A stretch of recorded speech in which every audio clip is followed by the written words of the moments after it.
దేవుని నామానికి మహిమ కలుగునుగాక. మన ప్రభువును రక్షకుడైన యేసుక్రీస్తు వారి నామంలో అందరికీ ఉదయకాల శుభములు తెలియజేయుచున్నాను.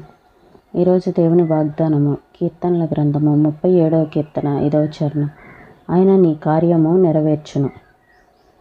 మన కార్యము నెరవేర్చాలంటే ప్రభు ముందుగా మనలో ఉన్నటువంటి చింత, బాధ, వ్యాధి, కష్టము, నష్టము, ఒక ఆత్మ రక్షణ అనేటువంటి భారము ఏదైనా కావచ్చు.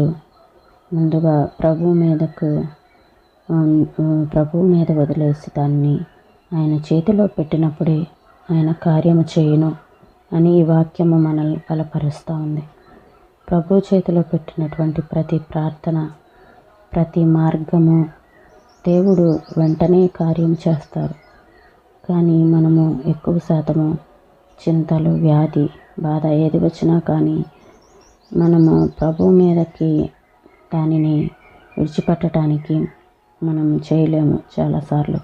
కానీ ఎప్పుడైతే ప్రభు మీద ఉంచి మనము ఉంటామో అప్పుడు దేవుడు మన కార్యాన్ని తప్పకుండా నెరవేరుస్తారు.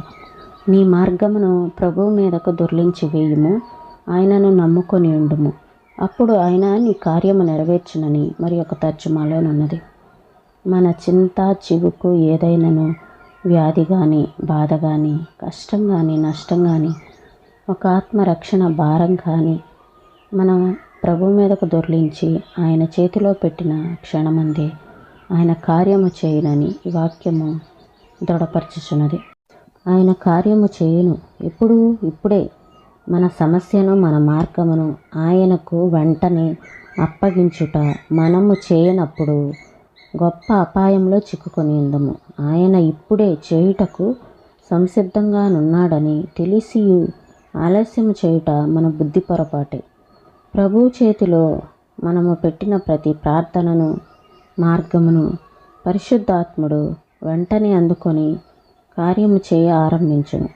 కనుక ఇప్పుడే మనము మన విధి నెరవేర్చుకొని ఆయనను స్తుతించదము.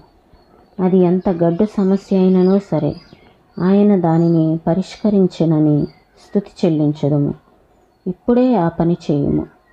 ప్రభు చేతిలో పెట్టిన దానిని మరలా తీసుకొనుటకు మనము ప్రయత్నించకూడదు. అప్పుడు మన భుజము మీదనున్న బరువు తొలగిపోయి ఎంత తేలిగ్గా నుండును, మనకెంత నిశ్చింతగా నుండును, హాయిగా నిద్రింపగలము కదా.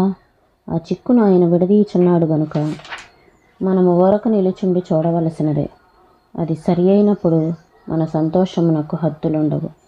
కొంతమంది నాకు ఫలితం కనపడతలేదని చెప్పవచ్చు.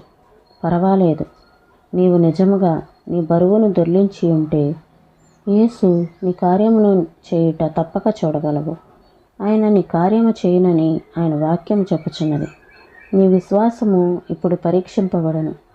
ఎంతవరకు నమ్మగలవో ఇప్పుడు తెలుసు. వాక్యము నికరమైనదే, నిరంతరము నిలుచున్నదే. నీ కార్యము సఫలము చేయి దేవునికి నీవు మొరపెట్టుచున్నావు. కీర్తన 57:2. కనుక అది సఫలమగును. మనకు సమస్యగానున్న దాని విషయమై ఆయన కార్యము చేయును. మనము చేసుకొనలేని పనిని ఆయన చేసి పెట్టును. ఆయనను మనము అడిగి ఉన్నాము గనుక ఆయన చెయ్యక మానడు. బుద్ధిమంతులను వారి కార్యములను దేవుని హస్తములలో నున్నవి. హావర్గల్. ఈ మాటలను ప్రభు మన ఉనికిల్లో దీవించుగాక. ప్రార్థన చేసుకున్నామండి. స్తోత్రం తండ్రి, పరిశుద్ధుడా, ప్రేమ కలిగిన దేవా, నీకు వందనాలు చెల్లిస్తున్నాం ప్రభు. ఆయన నీ కార్యము నెరవేర్చును. అవును తండ్రి, ఎక్కువసార్లు మేము చాలాసార్లు మా చింతలను, మా బాధలను మేమే భరించడానికి చూస్తూ ఉంటాము. దేవా, ఎప్పుడైతే మీ చేతుల్లో పెడతామో వాటి నుంచి మాకు విడుదల కలుగుతుంది. మా పక్షంగా మా కార్యం నెరవేర్చేది మీరే కనుక ప్రభు, అది ఎలాంటి సమస్య అయినా సరే దాన్ని పరిష్కరించేది మీరే కనుక స్తుతి చెల్లించే భాగ్యము దయచేయండి తండ్రి.